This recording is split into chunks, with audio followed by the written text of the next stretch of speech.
friends, Tiffany here. Welcome to my quilting life.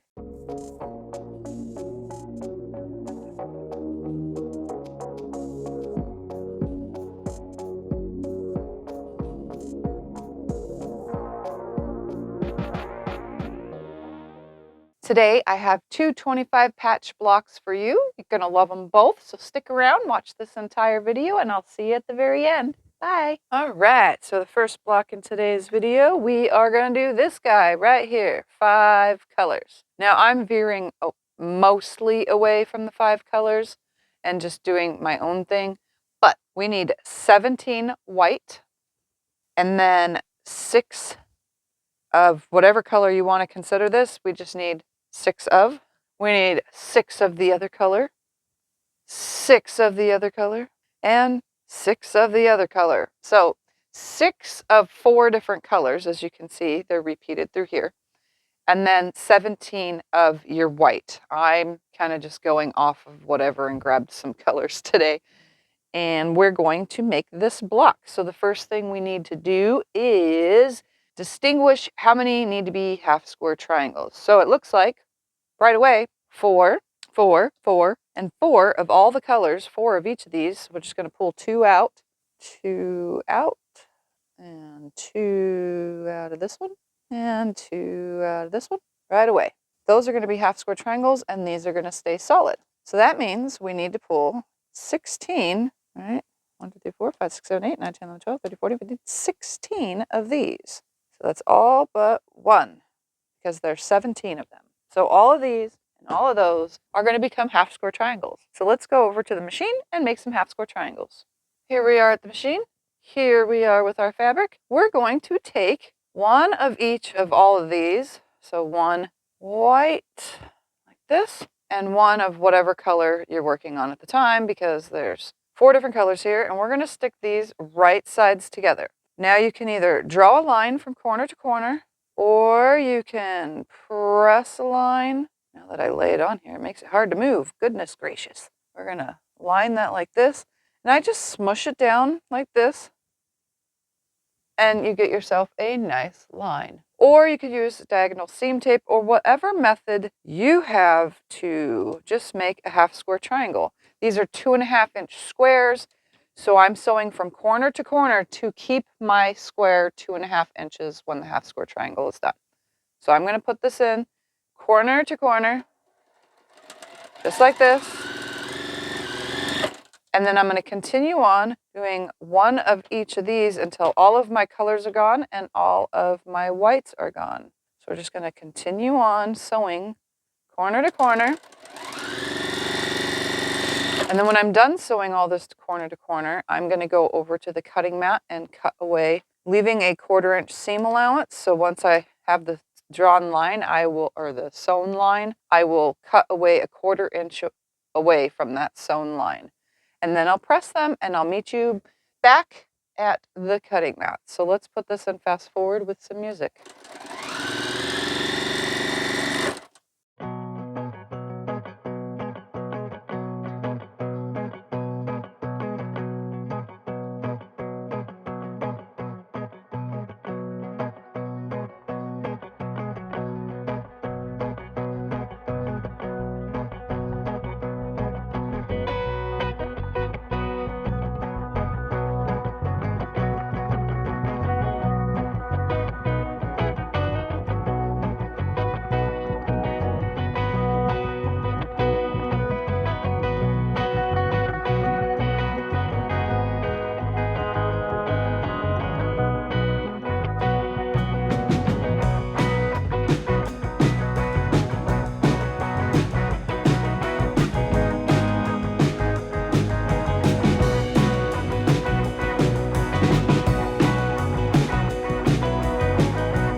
we are. We need our full squares and now our half square triangles. I'm just going to separate them down here at the bottom of the screen. All right.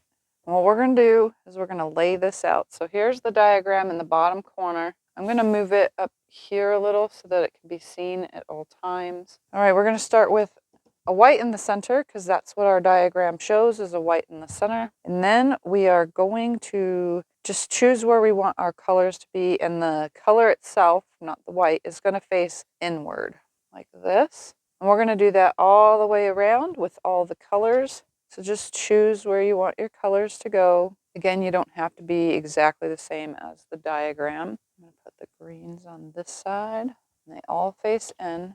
I knew I was going to be covering the diagram. No matter what I do, I cover the diagram. Inward, inward, and inward, just like that. Now, the cool part about this block is if you could see, the colors that are left over, which would be these, are actually rotating around here. So, if the green is here, we want the first green to be here and the second green to be in the second spot, okay? So if yellow is there, first yellow would go here, second yellow would go there. Purple is here, so I would want the first one there and the second one there. And blue is here, so the first one skips around, and then the second one skips around again, creating a, I don't know how to say it, but it just creates this really cool look. Excuse me. This block is now laid out, so the first thing we need to do is separate row 1 and 2. I'm going to move all the rest of these over that way just a little bit. Should still be in the screen. First we're going to do is put them right sides together like this, and everything's pressed towards the color. There should be no seams that nest on here. I mean, they do nest. They all nest. There's no seams that are going to conflict on this one. So we're going to sew down the right side. When we're done sewing on that side, we're going to open this up and add the third column, open that up, add the fourth column and fifth column, and we're going to do it all, keeping everything together. So let's go over to the machine and start sewing this. So here we are at the machine. We're going to take pieces 1 and 2, just going to line them up, and I'm going to sew a 1/4 inch seam,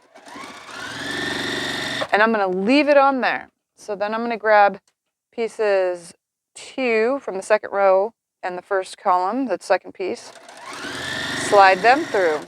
Then I'm going to grab the third piece and slide that through. The fourth, slide that through. And last but not least, the fifth pieces from column 1 and 2, slide them through.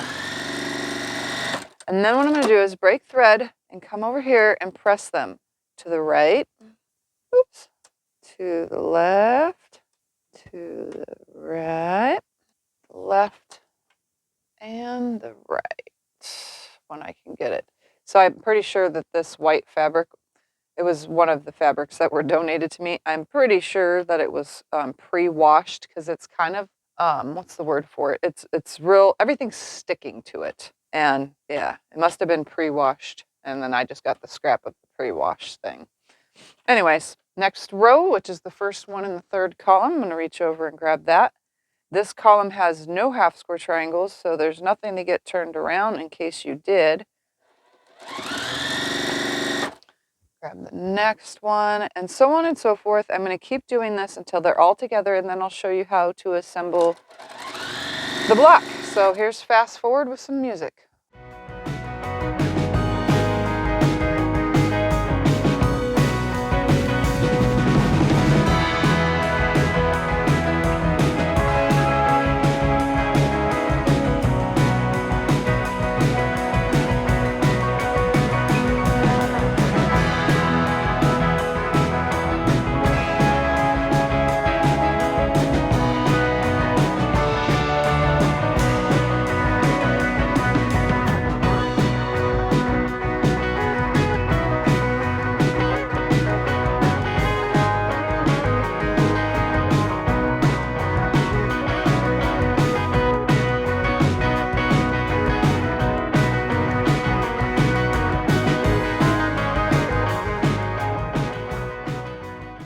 Okay, so now these are all together. Nothing has gotten out of order. All of my colors are facing inward. Every single one of these is around. second area all the way around. So now what I'm going to do is take this bottom one, right sides together over this top, and then you can see that they're naturally going. See, I can't slide this. This pre-washed fabric doesn't slide very easily. You can see that they're wanting already be from finger pressing. They're going to be in opposite directions. I'm going to go ahead and attempt to. This is why I don't use pre-washed fabrics, by the way. If people have asked me in the past, I can't even adjust it because it's like weird. All right, so I'm going to line this up and sew to the first seam. Then I'm going to nest the second seam, just like that. Come to that. Then I'm going to nest the third one. I'm just using my finger to hold it, just like that. Without sewing my finger, just go right up to it. And then the last seam right here. Obviously, it's not sliding the way I want it to. And here we go right here. Right to the very end. So then I'm going to open this up and just finger press it back, just like this. And then we're going to take these two and put them over the middle and sew that seam, and then flip it around and take these and start sewing them on. I'm going to go ahead and put the music back on and back into fast forward while I sew these rows together, press it, and I'll meet you back at the cutting mat.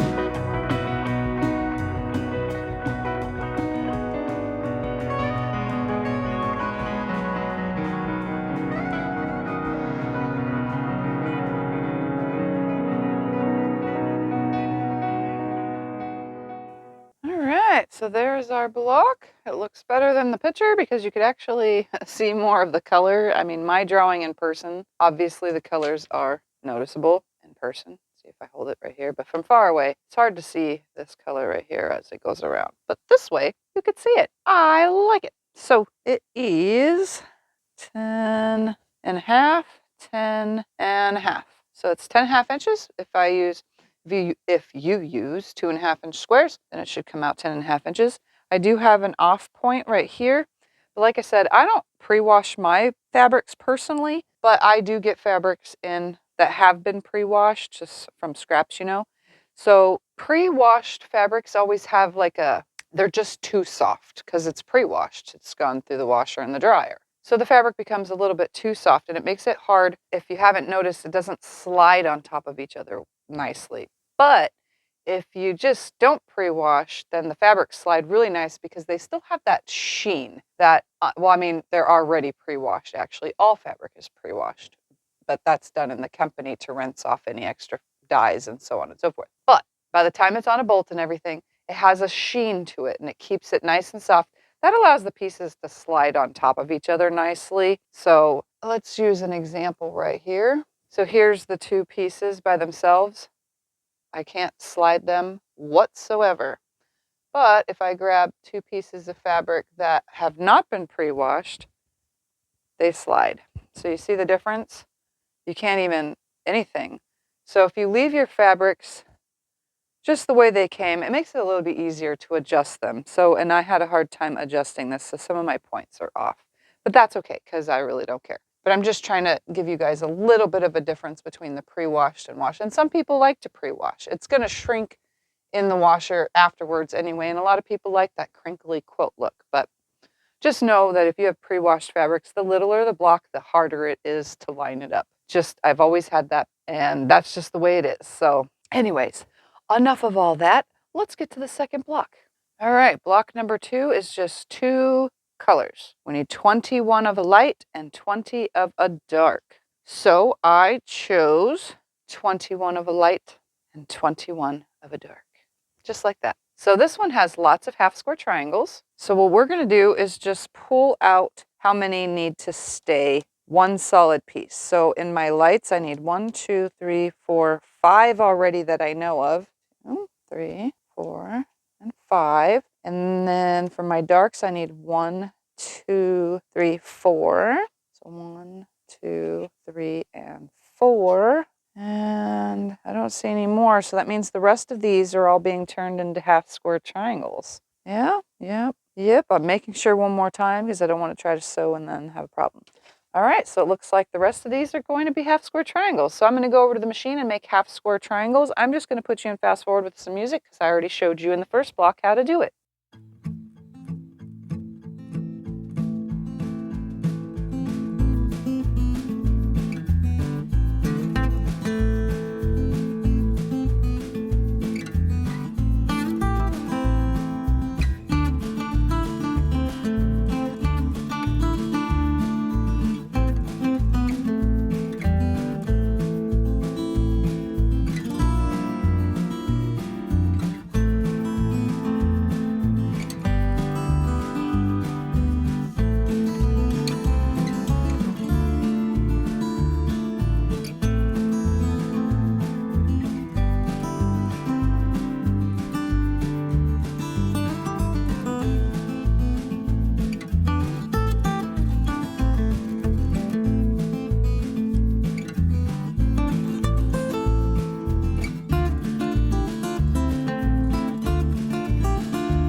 All right, here we go. Let's lay this block out. So we're going to start with a light, this, and actually all of these are just going to go down this direction, just like this. Let's come down just a little. Lately, I have not been doing very well with my camera angles. And then I realized it halfway through.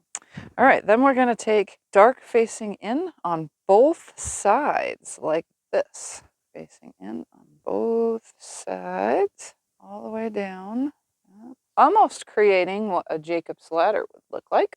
Then we're going to take this again, and dark is going to go in again. This, and on the other side, 2 and 3. So we're building the block kind of diagonally, you know. Then we need these fellers. So they're going to go right here, right there, there, and right there. And the last half square triangle is going to face out. So the light's going to face in like that. So there's the block.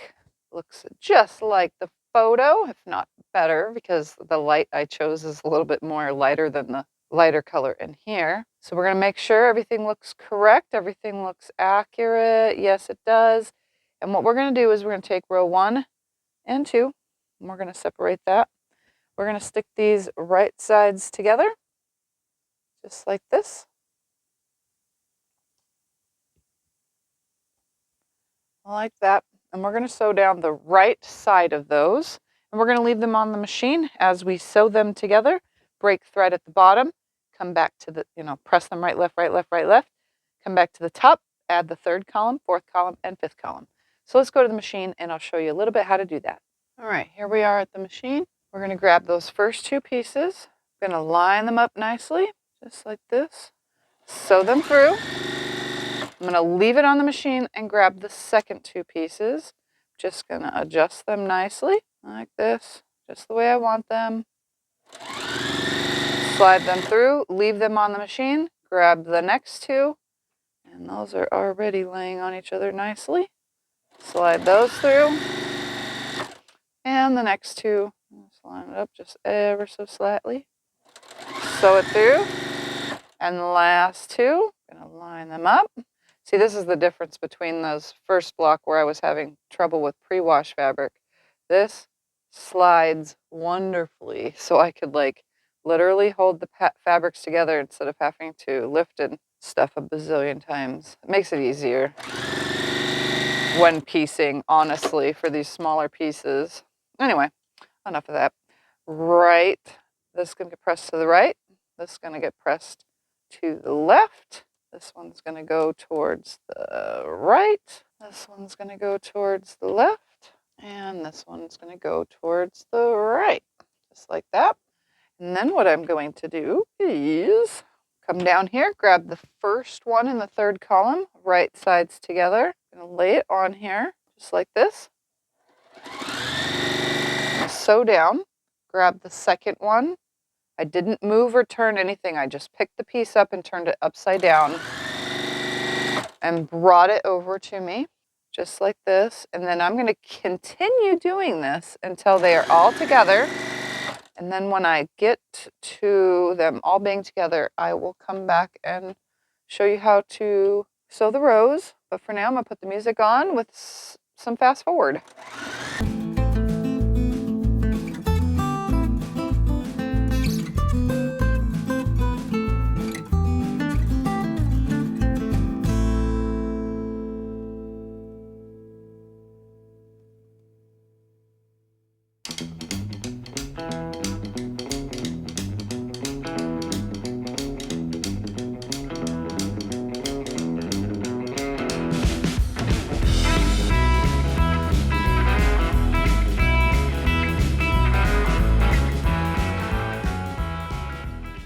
Okay, so now that they are hooked together, everything looks good. It doesn't look like it got out of order. We're going to take this bottom row and put it over the second row.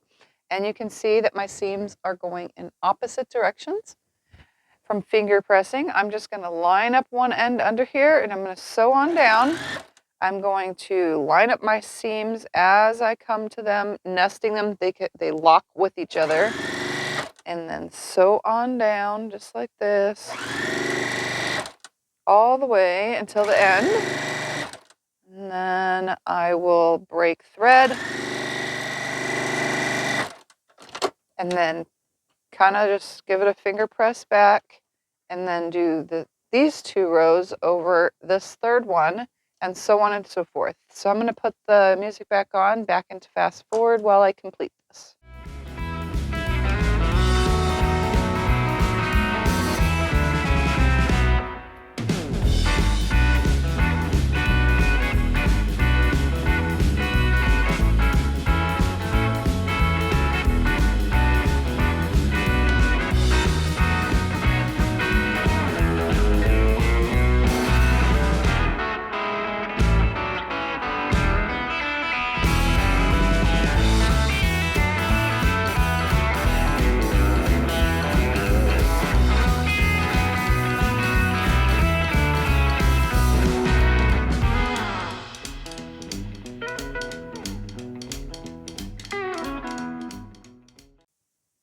Okay, there we have it. I love it. So block number 2 looks fantastic. It is 10.5. It's a little bit more than 10.5, but I could always like straighten that up later.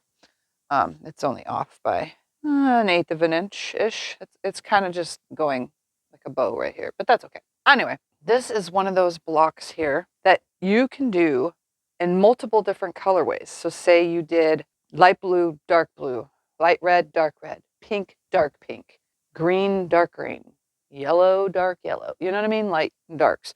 Make a ton of them. And it doesn't even have to be solids. It could be prints, but a dark version of that and a light version. Then take and make all of these blocks for a quilt just made out of this. And then every single one of these, rotate one. So when you're putting them together, one side's going to create a square and a square, and the other side is going to create a 4-patch of different colors all the way around. And then the next block would get rotated this way, the next block would get rotated this way, and make a bunch of big blocks. It would be really, really awesome doing that. So sky's the limit. Again, I always, with these blocks, try to explain many different options that you can do with them. They don't have to be the colors that are in my little drawings. You could have fun with it. Again, you guys have seen, there's my bins. You guys can definitely have fun with it. Use up a ton of color, get all those scraps used up, and have fun making whatever, honestly. So let's look at both blocks for today's video. All right, so there's both blocks from today's video. The first one we did is this one, and this one we just completed. So you can either take a screenshot of these now, or you can take a screenshot of the little, diagrams, or you can join the Facebook group where one of our members has been turning all of these into PDF diagrams for you to print up. So there's that. I definitely love both of them. Again, they all could just be by themselves in one quilt. This would look awesome. This definitely would create almost like a echoing Jacob's ladder type block with this, because they're going to go like create a big diamond, I guess, when you put 4 blocks together, turning 1 turn each block. So that one will definitely be fun. This one, of course, they always are fun. This one's just like an echoing churn dash of some sort, because you can kind of see how it creates that. So have fun with it, do your own thing, enjoy, and don't forget to subscribe to my channel if you are new, and check out the videos that are popping up on the screen, and I will see you in my next video. Bye, everybody.